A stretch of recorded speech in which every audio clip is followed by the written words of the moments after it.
At 0347 local time, the destroyer sits low in black water. No moon, no horizon line. Just the faint orange wash of instrument lighting bleeding through bridge windows into nothing. The sea is flat and unbroken. A sheet of dark glass stretching in every direction, swallowing starlight before it can reflect. 1,400 souls breathe inside this hull. Most of them asleep. Most of them unaware that the ocean beneath them has already changed. The ship moves through the darkness with the steady confidence of something that belongs here. Its engines pulse at a rhythm so constant that the crew no longer hears it. The vibration has become part of their bones, part of their sleep, part of the way they dream. Somewhere below the waterline, the hull meets the ocean in a constant negotiation of pressure and speed, and the water parts without complaint, because it has no choice. The watch rotation is halfway through its cycle. The bridge crew operates on muscle memory and caffeine. The officer of the deck stands near the forward windows, staring at nothing because there is nothing to stare at. The helmsman holds course with the kind of passive attention that comes from hours of unchanging darkness. The quartermaster logs position fixes at regular intervals, each one identical to the last, each one confirming that the ship is exactly where it should be, doing exactly what it was told to do.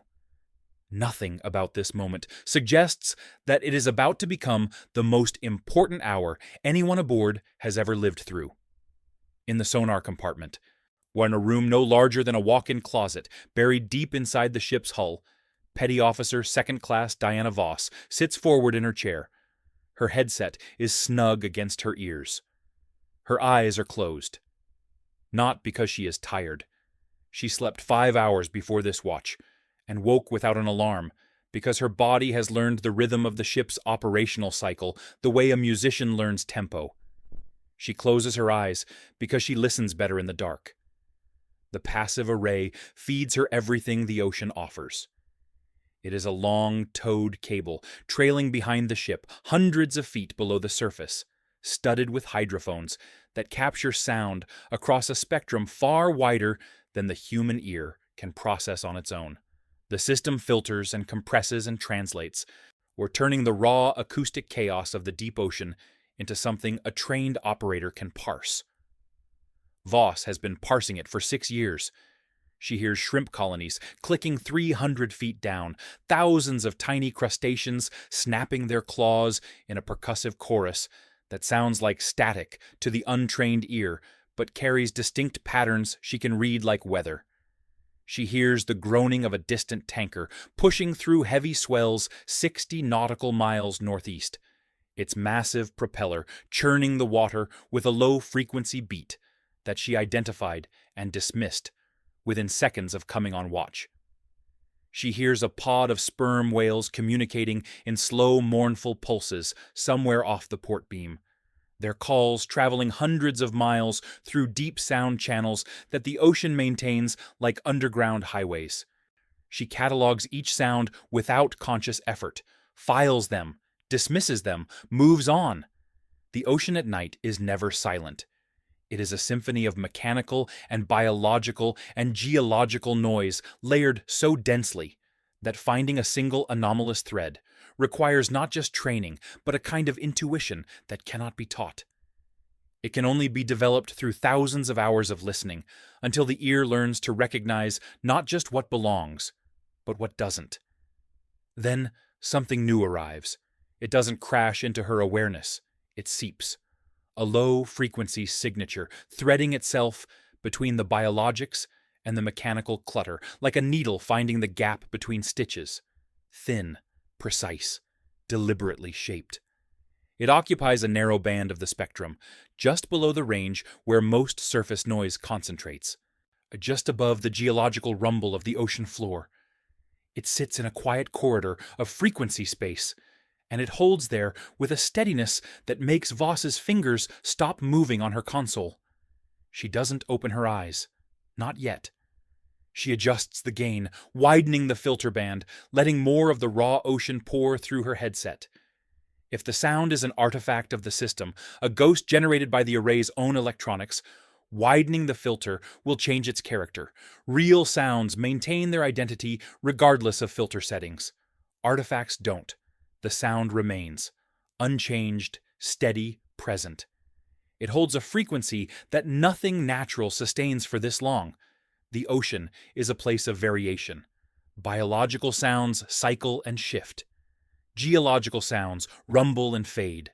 And even mechanical sounds from distant shipping carry the wobble of engines and propellers fighting the water. This tone does none of those things.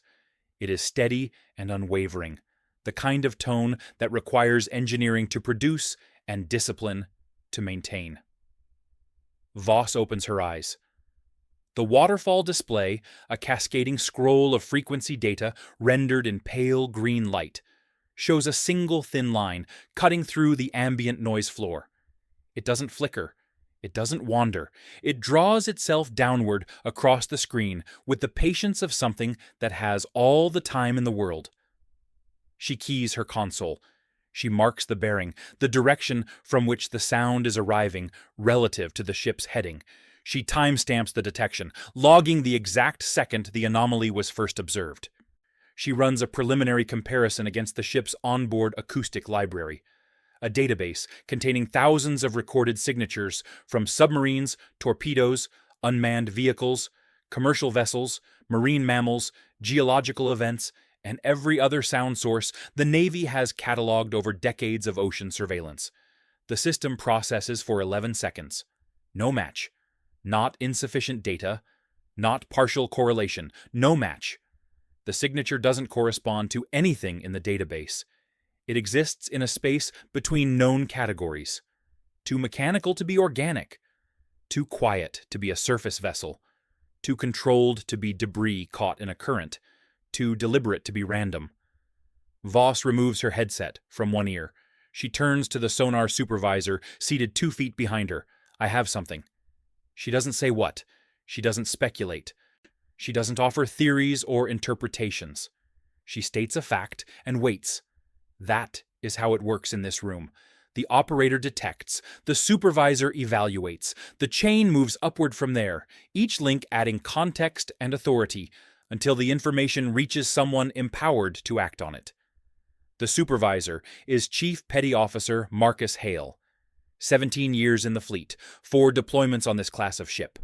He has sat in this compartment through exercises and real-world operations in every ocean the Navy sails. He has heard whales that sounded like submarines and submarines that sounded like nothing at all. He has trained more sonar operators than he can count, and buried the memory of 2 who didn't come home from deployments that went wrong in ways the public never learned about. He rolls his chair forward without speaking.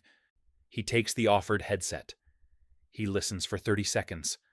His expression doesn't change, but his posture does, a subtle straightening, a tension that enters his shoulders and doesn't leave.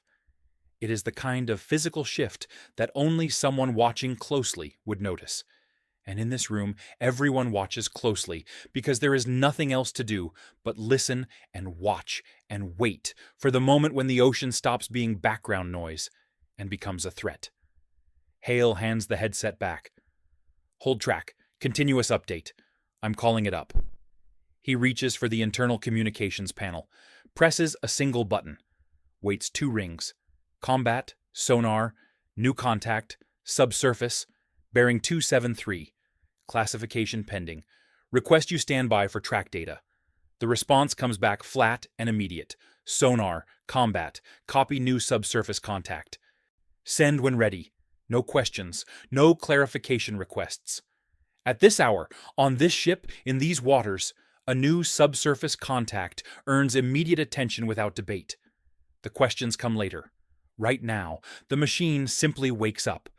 At 0349, the Combat Information Center absorbs the contact report the way a still pond absorbs a single drop of rain. The ripple is small, but it reaches every edge. The CIC sits deep inside the destroyer's superstructure, windowless and climate-controlled, bathed in the blue-white glow of dozens of screens. It smells like recycled air and cold coffee, and the particular staleness that comes from a room that never fully empties. There is always someone here. The tactical watch never sleeps. The screens never go dark. The data never stops flowing. It is the nervous system of the ship compressed into a space smaller than most living rooms, and filled with enough processing power to track every moving object within 200 nautical miles, in every direction and every dimension. 6 watchstanders occupy their stations. 2 more hover near the central tactical display, a wide horizontal screen showing the ship's position, the surrounding ocean, and every contact being tracked within sensor range. The display is a simplified representation of an enormously complex reality.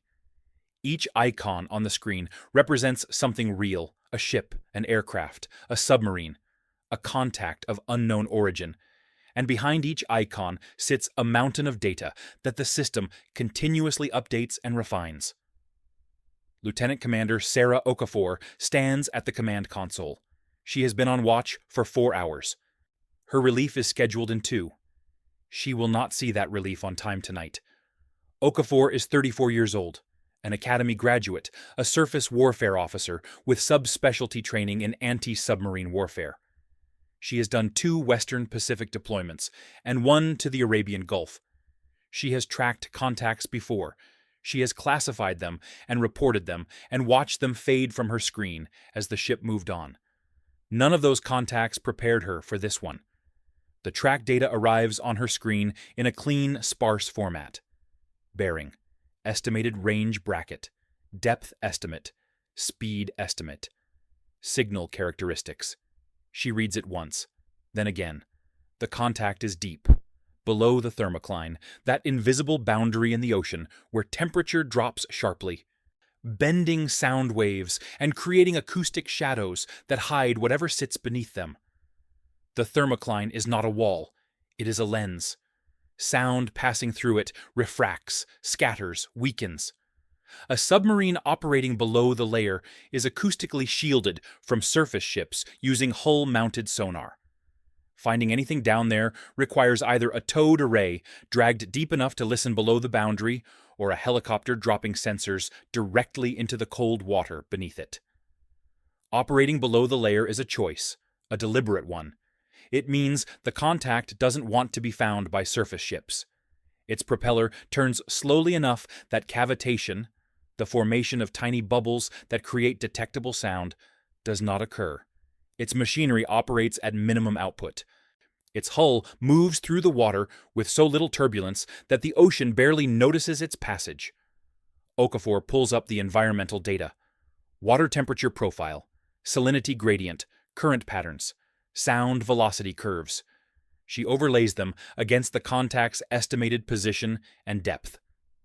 The math confirms what instinct already suggested. The contact has placed itself in the quietest acoustic corridor available, a narrow band of water where sound propagation is poorest, where detection is hardest, where a disciplined operator can move with near invisibility. That placement is not accidental. She reaches for the phone. Captain, CIC, Lieutenant Commander Okafor. We have a new subsurface contact, bearing 273, estimated range between 8 and 12,000 yards. Below the layer, moving slowly. No classification yet. Signature is not in the library. Silence on the other end. Not hesitation. Processing.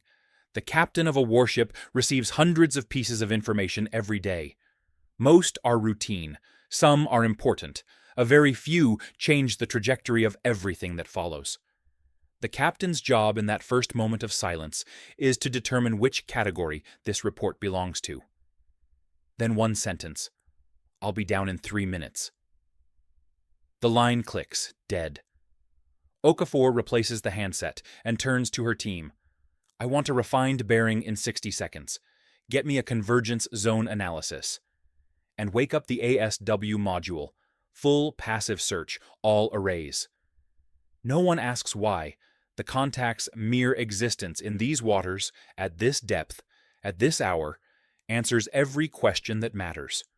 Commander James Rennick arrives in the CIC at 0352, wearing a pressed uniform that suggests he never actually went to sleep. His hair is regulation short. His face carries the particular stillness of someone who learned long ago that expression is a luxury combat officers cannot afford. He is 46 years old. He has commanded this ship for 14 months. Before that, he served as executive officer on a cruiser, operations officer on a carrier staff, and department head on 2 different destroyers. He has spent more of his adult life at sea than on land, and the ocean has taught him things that no school ever could. Chief among them is that the moments that matter most arrive without warning and leave without apology. He steps to the tactical display without greeting anyone. His eyes find the new track immediately, and a small amber diamond sitting alone in the blue expanse southwest of the ship's position.